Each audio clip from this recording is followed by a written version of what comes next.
여러분 안녕하세요. 믿고 보는 원불대 불교 대백과의 원영입니다.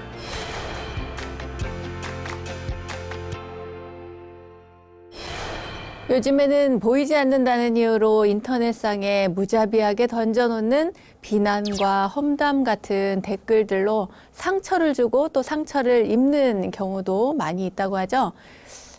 야유, 악담, 조소와 폭언 같은 그런 타인의 가슴에 상처를 던져주는 말들은 일신의 상해를 가하는 폭력만큼이나 아주 나쁜 것입니다. 그래서 언어폭력이라고 표현을 하잖아요. 이러한 구업, 입으로 짓는 이 업은 타인에게 큰 상처를 줄 뿐만 아니라 자신의 인격을 또 이렇게 깎아내리기도 합니다. 타인뿐만 아니라 나 자신에게도 해가 되는 말들, 나는 평소에 어떻게 쓰고 있는지 스스로를 돌아보는 시간도 필요한 것 같은데요. 바른 말, 바른 행동, 바른 생각으로 부처님의 제자로서 부끄럽지 않은 우리들이 또 되었으면 좋겠습니다. 원영 스님의 불교 대백과 저희도 여러분의 아름답고 든든한 그런 댓글들 기다리고 있겠습니다. 그럼 모두 준비되셨나요? 그럼 수업 시작하겠습니다. 자, 어서 모이세요.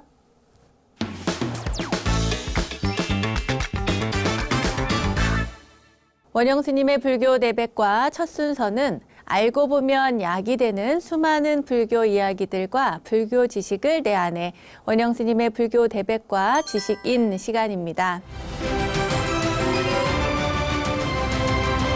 어머, 원불대 수업을 들으러 사람들이 그렇게 많이 몰려들었다면서요? 이야, 그야말로 야단법석이었겠네요. 말해놓고 조금 부끄러운데 이 소문이 진짜인가요, 여러분? 우리가 평소에 자주 사용하는 용어 가운데 야단법석이라고 하는 단어가 있죠.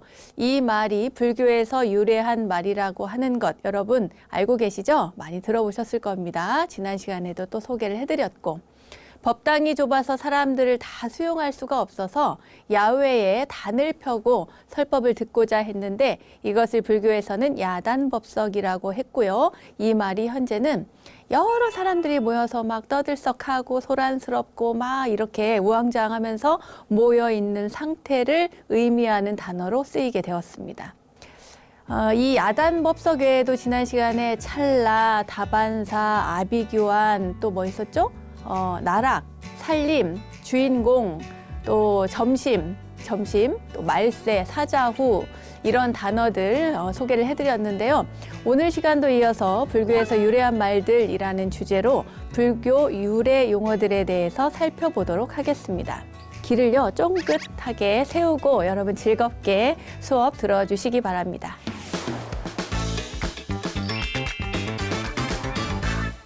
그럼 첫 번째 예시로 먼저 시작을 해보겠습니다. 경기를 할 때 우리 팀이 예선 탈락했어. 자, 우리 팀이 예선 탈락했어 라고 할 때 여기에서 어떤 단어가 불교에서 온 단어일까요? 예선일까요? 탈락일까요? 뭘까요? 헷갈리시죠? 바로 탈락입니다. 탈락. 불교에서 탈락은 벗어버린다 라고 하는 의미를 담고 있습니다. 벗을 탈자에 떨어질 낙자입니다. 벗어서 떨어진다는 거예요. 다 벗어버린다는 의미를 원래 갖고 있는데 본래 의미는 집착을 벗어나서 마침내 몸과 마음이 해탈하는 그런 경지에 이르는 것을 의미합니다. 그런데 지금은 이게 말이 많이 의미가 바뀌어서요.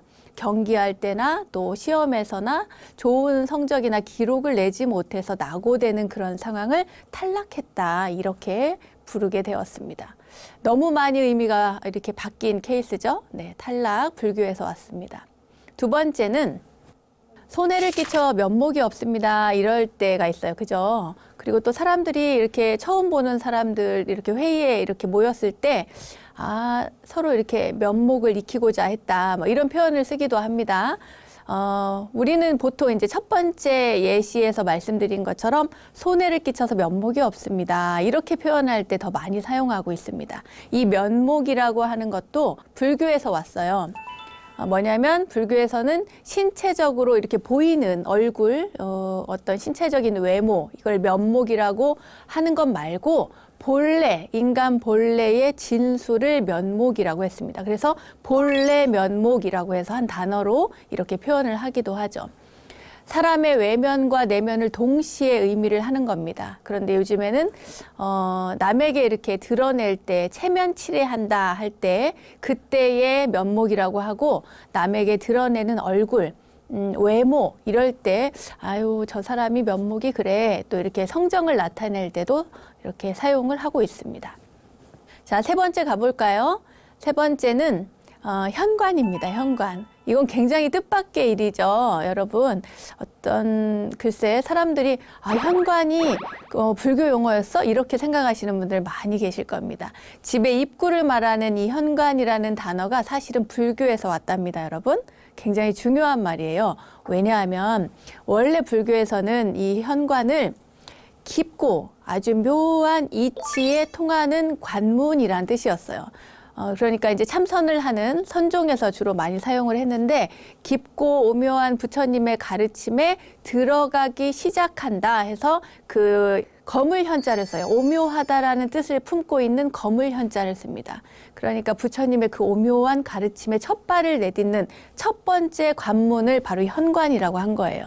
아시겠죠? 부처님의 가르침을 익히고 배우려는 첫 번째 관문이 현관이었고, 그런데 그 현관이 이제 의미가 바뀌면서 지금은 전혀 다른 의미로 사용을 하고 있죠. 집안의 입구를 현관이라고 하니까. 사실은 중생의 근기로는 헤아리기 힘든 부처님의 세계로 들어가는 것이 현관이었는데, 이 현관이 어느 순간에서부턴가 점점 바뀌게 된 거예요. 오묘한 깨달음의 세계와는 전혀 다른 그런 문이 되어버린 것이죠. 그러니까 여러분, 우리가 매일 드나드는 현관이잖아요. 집의 현관.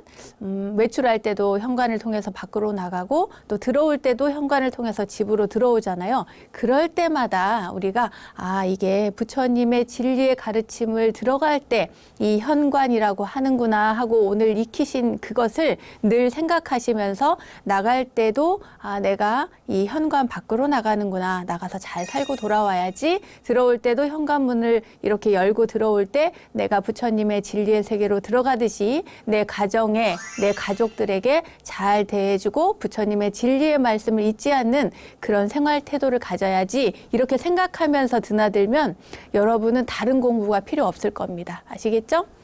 자, 그 다음 단어 소개를 해드리겠습니다. 이것 또한 재밌는 단어인데요. 예를 먼저 들어보겠습니다.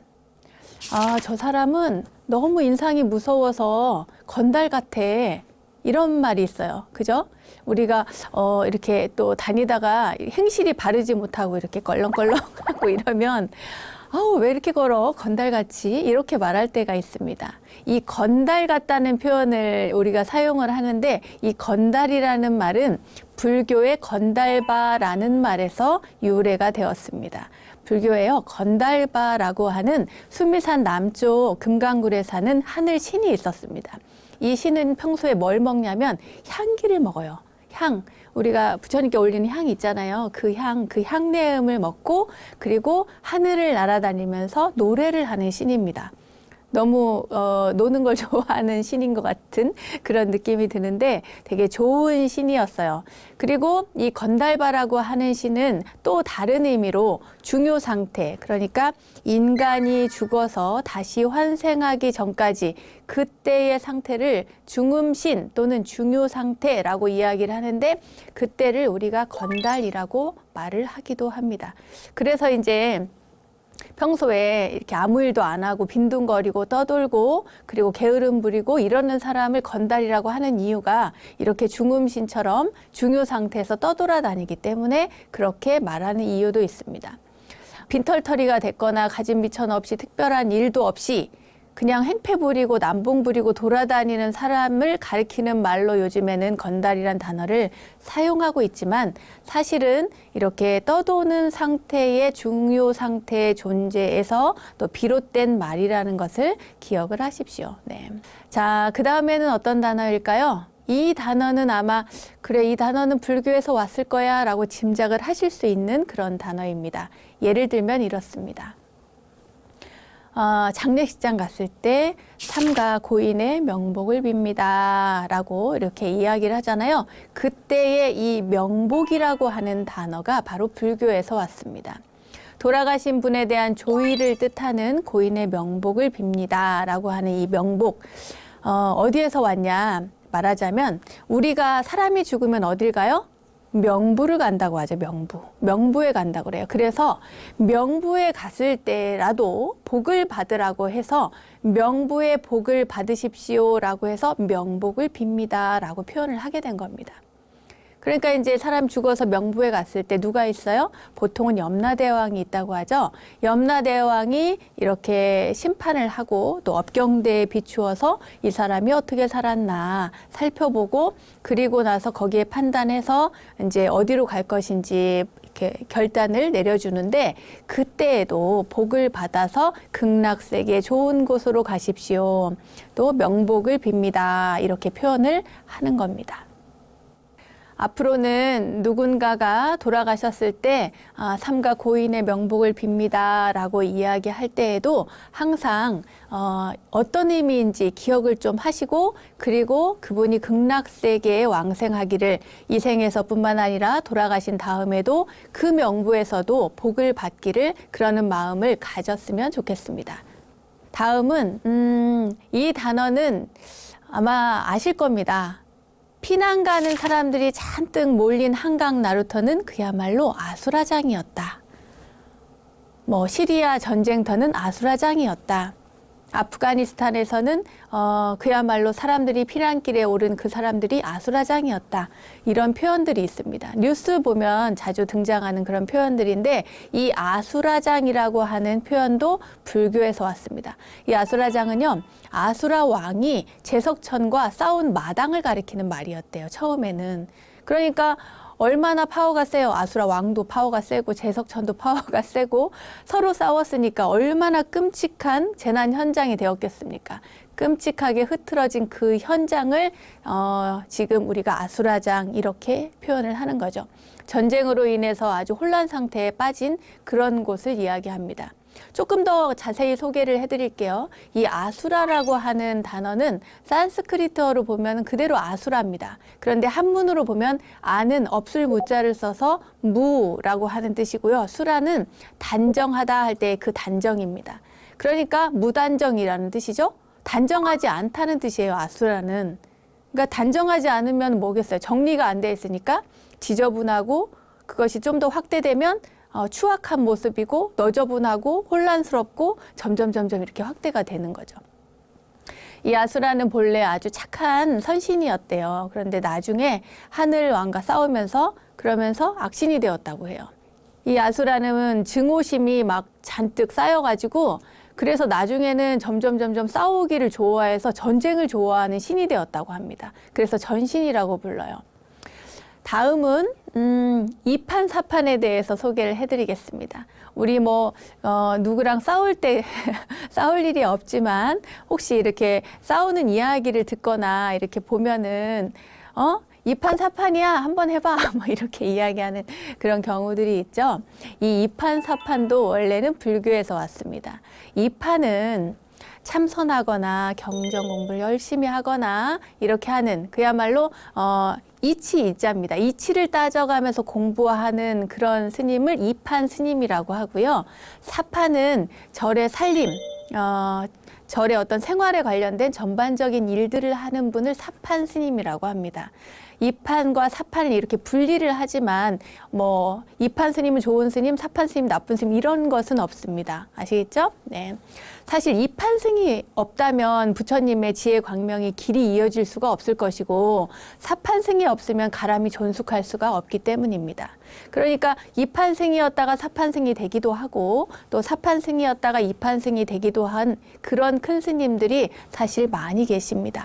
자, 그런데 이 단어가 갑자기 요즘에 와서는 이렇게 극단적인 표현이 되었을까요? 그 이유가 있습니다. 뭐냐 하면 조선시대 때 들어서면은 어떻게 됐죠? 불교가 굉장히 많이 탄압을 당했죠. 그때는 사실 출가하는 것이 굉장히 힘든 그런 시기죠. 말하자면 국가가 정책적으로 불교를 탄압했던 그런 시기이니까 출가를 한 스님들은 스스로 자처해서 그야말로 가장 낮은 단계로 내려가는 그런 선택이었습니다. 오죽하면 조선시대 때는 스님이 성 안에 드나드는 것조차도 금지가 되었어요. 그러니까 조선시대 때 스님이 된다는 것은 굉장히 힘든 선택이었습니다. 왜냐하면 탄압받을 것을 자처하면서 마지막 선택지로서 출가를 선택한 분들이 많이 계셨으니까요. 어떤 이판승이 되어야 되겠다, 사판승이 되어야 되겠다 이렇게 결심하고 출가하는 스님은 없는데 어쨌거나 이렇게 힘든 조선시대 때 출가를 한다는 것은 이판이든 사판이든 내가 반드시 출가해서 무언가를 이루겠다. 말하자면 좀 극단적인 표현을 하자면 끝장을 보겠다라고 하는 의미를 포함할 수도 있는 겁니다. 그래서 오늘날에는 막다른 데 이르러서 어찌할 수 없게 되었을 때 그때 이판 사판이야 이렇게 이야기를 하게 된 겁니다. 조금은 씁쓸하고 속상한 이야기죠. 네. 다음은 예시 먼저 들려드리겠습니다. 그는 투기 혐의를 받고 공직에서 물러났다. 또는 조선시대의 투기는 칠거지약 중에 하나였다. 물론 의미가 많이 다릅니다. 밑에 조선시대 때의 투기는 뭔가 시기 질투를 의미하지만 보통 우리가 보편적으로 쓰는 투기라고 하는 단어는 이렇게 뭐 땅 투기라든지 또 뭐가 있을까요? 시세 차익을 얻기 위한 투기 이런 표현으로 많이 씁니다. 그런데 이 투기라고 하는 단어가요, 원래는 불교에서 나온 단어입니다.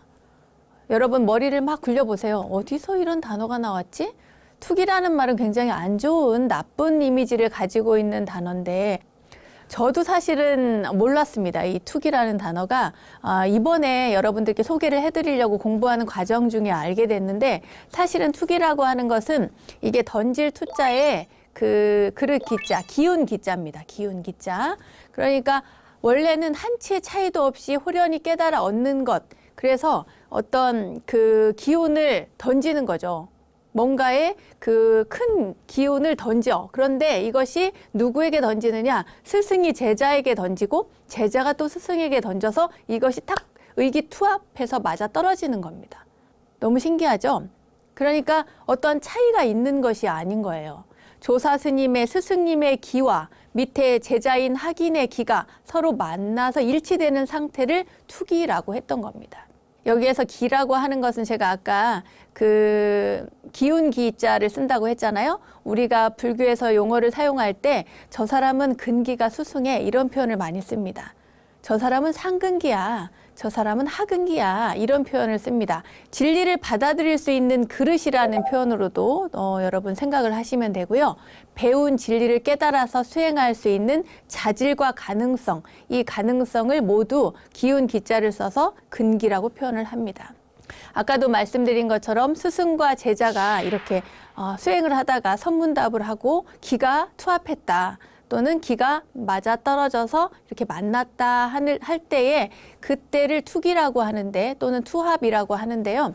이 선종에서 사용하던 스승과 제자의 투합한 경지를 우리는 보통 인가받았다고 표현을 해서 투기했다 이러면 인가를 받았다라는 표현인데 이게 이렇게 수승한 단어가 현대에 와서는 무슨 뭐 땅 투기했다라든지 뭐 이렇게 조금 갑자기 생기는 큰 이익, 뭔가 시세 차익을 노리고 하는 그런 투기 이런 걸로 많이 변질이 돼서 의미가 그래서 나쁜 뜻으로 사용이 되고 있어서요. 이 불교 용어가 이렇게 나쁜 뜻으로 예를 들어서 아까 이판사판도 마찬가지지만 이렇게 변질되는 경우들이 많이 있는데 추측컨대 이것도 어쩌면 그런 조선시대 때 불교를 탄압하는 그 500년의 역사가 우리 시대에 지금까지도 내려오면서 약간 폄훼되는 그런 영향이 있었던 것이 아닌가 이런 생각이 듭니다. 여러분 그 교회 가면 저분은 교회 장로님이야 이런 표현 우리가 교회를 갈 일은 없구나 죄송합니다. 아는 분이 뭐 이웃에 사시는 분이 교회 장로님이다 이런 표현 들어보시죠? 권사님, 장로님, 목사님 이런 표현 하잖아요. 그때 그 장로라고 하는 단어도 사실은 불교에서 왔습니다. 어떤 모임이나 조직에서 나이가 이제 지긋하고 덕이 높은 사람을 높여 부르거나 할 때 그때 장로라는 표현을 쓰는데, 원래 불교에서는 지혜가 있고 덕행이 높고 또 연로하신 분, 나이가 또 이제 높으신 분, 그런 비구 스님을 통칭해서 장로 스님이라고 불렀습니다. 그래서 경전에 보면 장로 아무개, 장로 아무개 이렇게 나와요, 실제로. 네. 그렇게 아주 오래된 불교 용어 장로가 오히려 지금은 마치 개신교에서 원래 쓰던 용어처럼 되어버렸습니다. 그래서 몹시 속상합니다, 저는. 왠지 이 불교 용어를 빼앗긴 것 같은 그런 느낌이 들어요. 요즘에는 뭐 타종교에서 49제도 지내고 막 이런다 그래서, 아니 49제는 원래 불교 건데 막 이렇게 속상해 할 때가 있습니다. 어쨌거나 이 장로라는 단어가 불교 용어였다는 사실 여러분 기억하시고요. 뿐만 아니라 우리 이웃 종교가 사용하고 있는 그런 불교 용어들이 또 많이 있습니다. 예를 들어서 교회 같은 경우도요. 교회가 현대 사회에서는 그 기독교의 교의를 가르치고 있는 곳이라고 이렇게 우리가 알고 있죠. 사실 교회는요, 가르칠 교자의 모일 회자, 부처님의 가르침을 믿는 사람들이 예불을 모시고 법문을 듣는 그런 모임에서 비롯된 겁니다. 부처님의 가르침, 부처님의 가르칠 교자의 그 가르침을 사람들이 모여서 배우고 익히는 곳이 바로 교회였어요. 알고 꼭 기억을 하십시오. 자, 재밌는 이야기는 더 있습니다. 성당도 마찬가지입니다. 이건 성당은 성스러울 성자에 집당자를 쓰거든요. 이 성당도 역시 성스러운 집이라는 의미로 천주교에서는 뭐 그 천주교 성당 이렇게 이야기를 하지만 유교에서는 공자님 묘당을 성당이라고 그래요. 그리고 우리 불교에서는 원래 법당이나 불당을 성당이라고 했습니다. 그러니까 성당이 지금은 어떤 고정관념으로 그 천주교의 성당으로만 이렇게 그 생각을 하고 있지만 본래는 그렇지 않다는 겁니다. 성스러운 당은 어디에도 있다는 거예요. 유교에도 있고 불교에도 있고 그리고 천주교에도 있겠죠. 이 모든 것들이 성스러운 당, 성당은 한 곳에 천주교에만 이렇게 있는 것이 아니다. 여러분 기억하십시오. 또 중요한 단어 하나를 더 가르쳐 드리겠습니다. 우리가 왜 그 교회 다니시는 분들이 그런 얘기 하잖아요. 아우, 전도해야 돼. 뭐 이런 얘기도 하고 실제 전도를 많이 합니다. 이 전도라고 하는 단어도 그분들이 많이 사용을 해서 그렇지 사실은 이 불교에서 부처님께서 아주 오래전에 처음 설법을 마치시고 제자들에게 나중에 이제 60명의 제자들에게 그 떠나라고 할 때 자 이제 전도를 떠나라 하면서 이야기하는 전도선언이라는 게 있어요. 그 전도선언에서 비롯된 그런 단어거든요. 그러니까 원래로 따지면 불교 용어인데 우리가 사용을 자꾸 안 해서 그러는 거예요. 여러분, 그 포교한다고 이렇게 해서 포교는 불교 용어고 전도는 개신교 용어고 이렇게 구분 짓지 말고 이게 원래 우리 용어니까 우리도 포교라는 단어, 전도라는 단어 이런 것들을 많이 사용해서 우리 용어를 빼앗기지 말고 잘 써야겠습니다. 갑자기 제가 너무 강조해서 이야기를 하는 것 같아가지고 약간 좀 죄송합니다. 자, 이제 넘어가 볼까요? 불교에서 온 용어가요 굉장히 많은데 그 중에 마지막입니다. 이번에도 예시를 먼저 들어드릴게요. 그는 출세를 꿈꾸면서 서울로 올라갔어. 이렇게 얘기를 할 때, 자 뭘까요? 이건 너무 쉽다, 그죠? 왜냐하면 출세라고 하는 단어를 절에 다니시는 분들 또는 특히 이 불교 방송을 시청하시는 여러분들이라면 많이 들어보셨을 겁니다. 출세, 출세. 말하자면 벗어날 출, 날 출자에 세상 세자, 세상을 벗어났다는 의미겠죠. 보통 세상에 잘 알려지고 또 높은 지위에 오르는 것을 우리가 그냥 출세한다, 저 사람 출세했어 이렇게 이야기를 하죠. 저도 재밌는 얘기를 하자면 고향 친구, 중학교 때 고향 친구들을 옛날에 만났는데, 옛날까지는 아니구나. 몇 년 전에 만났는데, 우리 스님 출세했어. 이렇게 이야기를 하더라고요. 왜냐? 방송에 나온다고. 그래요. 이렇게 세상에 알려지는 것을 출세했다. 이렇게 표현을 하기도 합니다. 그런데 원래는 불교에서 아주 다른 의미로 표현을 했습니다. 뭐라고 했느냐? 첫 번째, 불보살님이 중생 세계에 출현해서 중생을 교화한다라고 할 때 사람이 출세해서 많은 사람이 행복을 얻는다는 뜻과 유사하게 연결이 됩니다. 이게 무슨 말인가 하면 부처님께서 중생 세계에 와서 많은 중생들을 교화를 하시잖아요. 그러면은 이익을 누가 받습니까? 중생이 받겠죠. 그러면은 중생이 불보살님의 가피를 입으면 어떻겠어요? 행복해지겠죠. 좋아지겠죠. 그래서 출세했다라고 하는 표현이 되는 겁니다. 많은 사람이 행복을 얻었어. 그래서 부처님이 불보살님의 가피를 얻어서 출세했다라고 하는 겁니다. 너무 뜻밖이죠, 여러분. 네. 그리고 두 번째는 세상의 인연을 벗어나서 불도 수행에 전념하는 것을 뜻합니다. 그러니까 세간에서 벗어났다 할 때에 출세간의 준말로 출세라고도 표현을 합니다. 그러니까 출가했어 라고 말할 때 그때도 출세가 되는 거죠. 출세간, 세상을 벗어나게 된 거니까요. 그리고 세 번째는 이런 의미도 있습니다. 공부를 많이 했어요. 참선도 많이 하고 경전도 많이 보고 공부를 많이 해서 나이가 어느 정도 먹고 더 이상 이제 앉아서 수행하기도 경전을 보기도 어려워요. 그럴 때 연로하신 그 노 수행자들이 조금 더 편안하게 수양하는 것, 그것을 출세했다 이렇게 이야기를 합니다.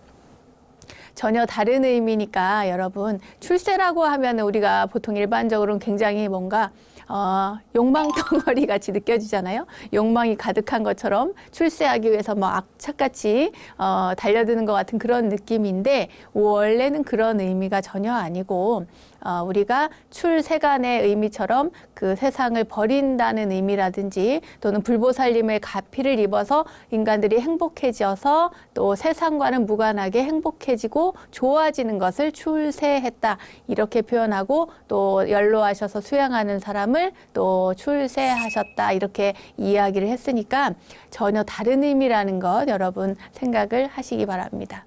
불교 지식을 내 안에 원불대 지식인 시간, 오늘은 불교에서 유래한 말들이라는 주제로 두 번째 시간을 함께 했습니다. 이 밖에도 굉장히 많은 용어들이 있어요. 오늘날 일상어로 사용되는 그런 용어들 가운데 불교에서 유래한 용어들이 정말 많이 있습니다. 다 소개를 못 해드렸어요. 불교 문화를 토대로 이루어온 우리의 말과 문화 좀 더 제대로 알고 또 제대로 쓸 수 있는 원불대 원영스님의 불교 대백과 가족들이 되었으면 좋겠습니다. 자, 불교 지식을 내 안에 원불대 지식인 시간 오늘은 여기까지입니다.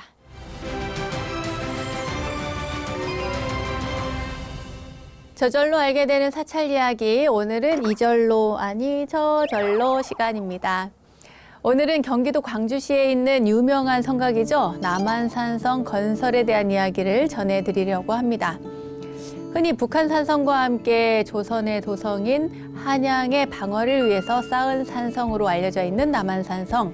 최근 발굴 조사 결과요, 8세기 중반에 조성된 성벽과 건물터 등이 확인이 돼서 신라 주장성의 옛터였을 것으로 추정이 되고 있습니다. 그러니까 조선이 아니라 그보다 훨씬 전인 신라 문무왕 때 축조된 것으로 확인이 되는 거죠. 특히나 남한산성은 각성 스님이 8도의 승군을 동원해서 진행을 했다고 전해지고 있습니다.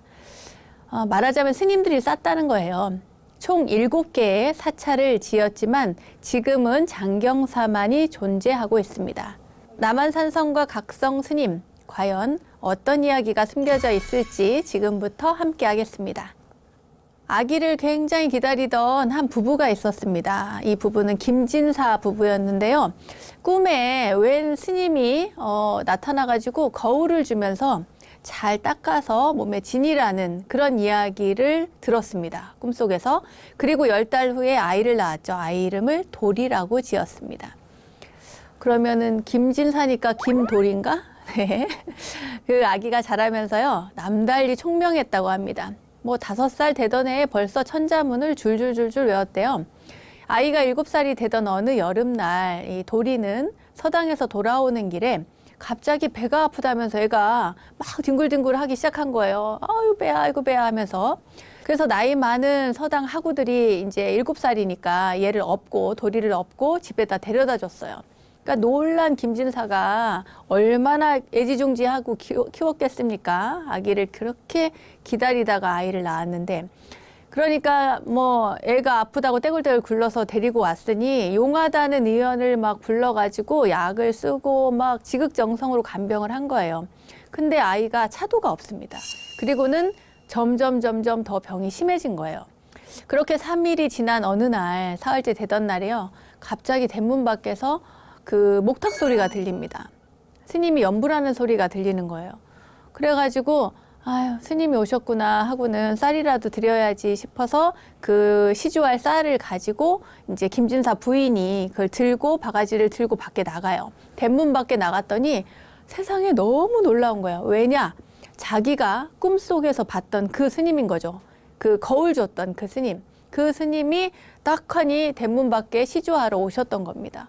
그래서 이제 이 부인이, 김진사 부인이 야, 이건 보통 인연이 아니구나 싶어가지고 스님한테 이야기를 한 거예요.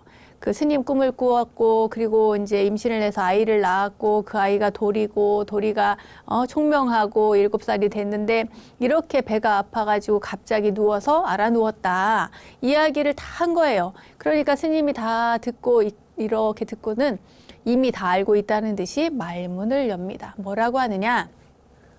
그렇잖아도 내가 아이를 데리러 왔다. 이렇게 이야기를 하는 겁니다. 아니, 도대체 이게 무슨 일이에요? 얼마나 애지중지 키운 아들인데 절에 데려가겠다는 겁니다. 그러니까 걱정하지 말라고, 절에 가면 금방 건강을 되찾을 거니까 걱정하지 마라 그래요. 더군다나 장차 잘 자라서 이 나라의 훌륭한 인재가 될 거라고 이야기를 하면서 그 아이를 데려가게 됩니다. 스님 등에 엎혀서 이제 이 도리가 절에 갔죠. 그랬더니 절에 갔는데 아니 언제 아파냐는 듯이 너무 건강해진 거예요. 그래서 스님한테 이제 이런저런 걸 가르침을 배우게 됩니다. 낮에는 활쏘기를 배우면서 무예를 익히고 밤에는 또 불교 경전을 읽으면서 이렇게 시간을 보내죠. 그렇게 해서 이제 9살이 되던 해였습니다. 그 해에 김진사가 갑자기 병으로 죽었다는, 사망했다는 소식을 듣게 돼요. 그러니까 이제 아이가, 도리가 9살 되었을 때 그 김진사 아버지의 그 장례를 치르기 위해서 고향에 돌아가서 그 상을 치르고 다시 절로 돌아오게 되죠. 그러니까 이 도리가, 아버지가 갑자기 이제 돌아가셨으니까 이렇게 어린 나이인데도 도대체 사람은 왜 죽는 것일까? 왜 태어나서 죽는 것일까? 이렇게 번민을 합니다. 엄청 슬퍼하면서 고민을 해요. 그리고는 스님께 여쭤보는데 스님이 말씀을 안 해주시는 거예요. 너는 아직 어려서 그 문제에 대해서 너무 그렇게 그 연연해 하지 마라. 사람이 때가 되면 다 갈 때가 있는 거다. 이제 이렇게 하고 뭐 자세히 안 알려줍니다. 그러다가 이 아이가 자기 출가하겠다 그래요. 그래서 이제 출가를 해서 열심히 삽니다.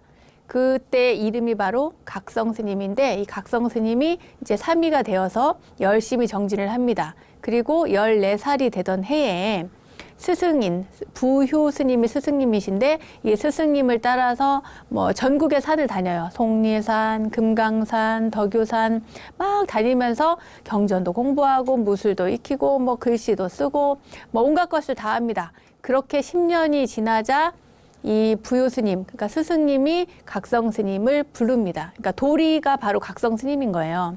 이제 네 공부가 다 어지간히 됐으니 이제 하산해서 중생을 구제하도록 해라. 이렇게 해서 내려보냅니다. 내려보낼 때 그냥 내려보낸 게 아니고 호를 하나 줘요. 이름을 다시 고쳐줍니다. 다른 이름을 하나 호를 주는데 벼감이라고 하는 호를 줍니다. 그래서 벼감 각성 스님이 되는 거예요.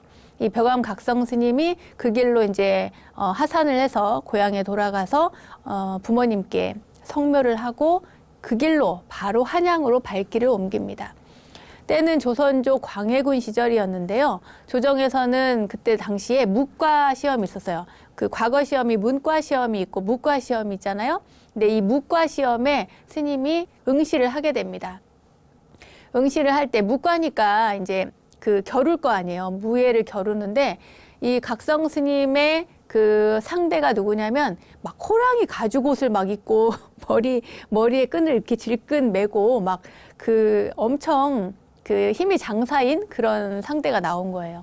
그래서 둘이 막 싸웁니다. 싸우다가 그 상대방이 목검이 부러져요. 이제 목검을 가지고 싸울 거 아닙니까? 진검을 가지고 진짜 칼을 가지고 싸우면 이제 사람을 해칠 수가 있으니까 그 무예 시험에서 목검을 가지고 싸우는데 이 상대방이 이제 이 각성 스님에 의해서 그 목검이 부러진 거예요.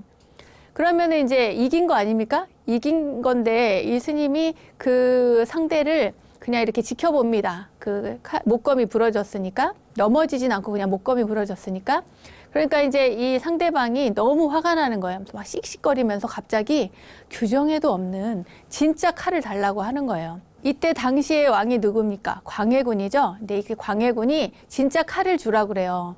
그래서 그 싸움 도중에 이 사나이가 진짜 칼을 들고 스님을 이제 덤빕니다. 스님한테. 덤비고 스님을 막 후려치는데 스님이 날랜 동작으로 해서 상대방의 칼을 쳐서 손에서 떨어뜨리게 되죠. 그래서 이기게 됩니다. 스님이. 이제 광해군이 막 그 탐복을 하는 거예요. 와, 굉장한 솜씨다. 그래서 이 묵과에 급제를 합니다. 각성 스님이. 그런 다음에 묵과에 급제를 해가지고 팔도도총섭이라는 벼슬을 맡게 돼요.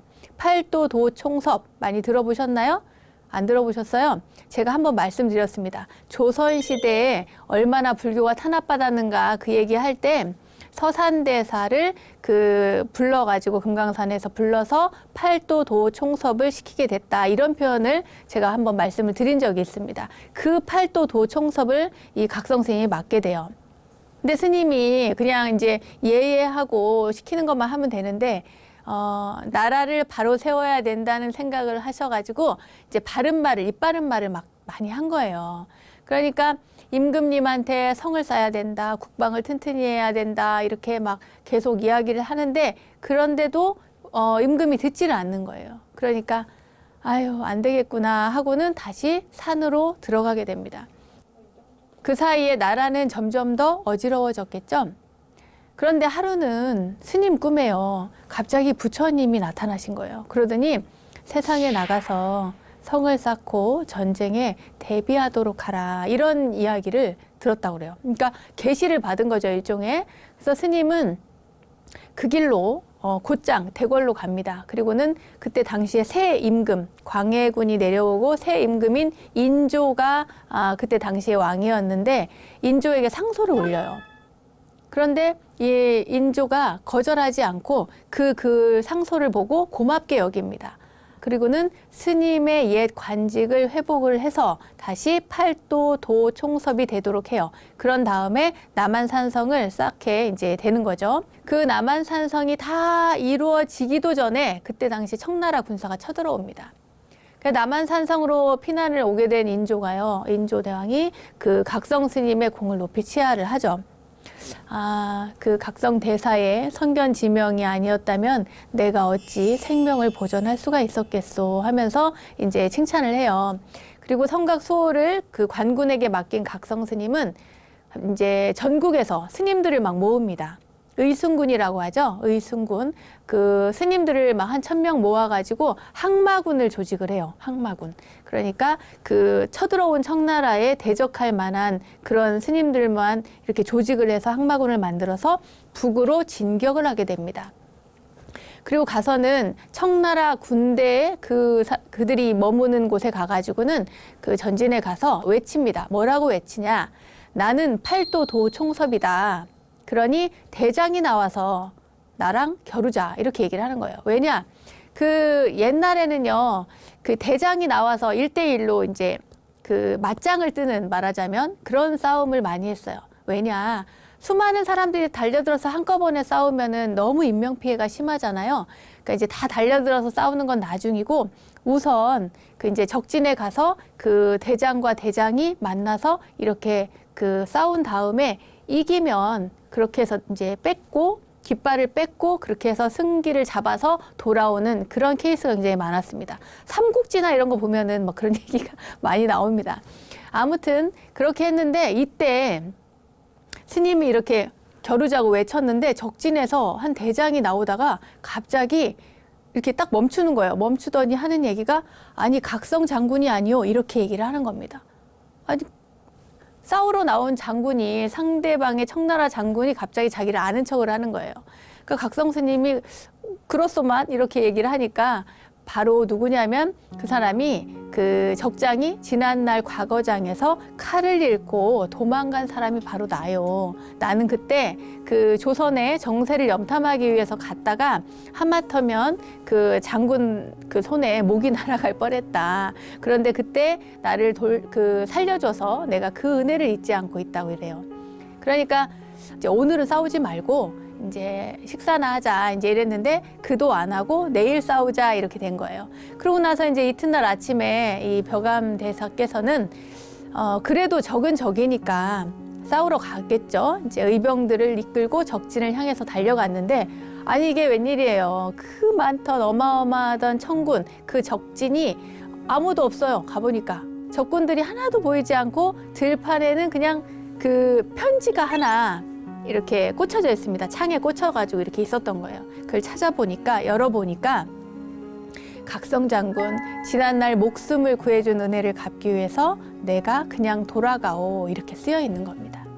이제 편지를 읽은 스님이 의병을 이끌고 도로 이제 남한 산성으로 돌아와서 그때의 이 장경사를 건립했다고 합니다. 훗날 조정에서는 스님의 공을 기리기 위해서 남한산성에 청계당이라는 사당을 지어서요 매년 추모제를 올렸다고 합니다.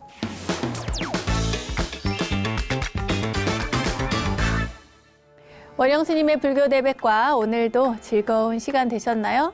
세상의 모든 불교 이야기를 모아서 전해드리고 있는 원영 스님의 불교 대백과 오늘은 불교에서 유래한 말들이라는 주제로 불교에서 유래한 우리의 일상 용어들에 대해서 자세히 알아봤고요. 경기도 광주에 남한산성을 건설한 벼감 각성선사의 이야기도 함께 전해드렸습니다. 알매지혜가 가득한 시간 원불대 오늘은 여기까지입니다. 다음 원불대 이야기들도 여러분 기대해 주시고요. 저는 여기서 인사드릴게요. 믿음직한 원불대, 믿고 보는 원불대 다음 시간도 잊지 마세요. 감사합니다.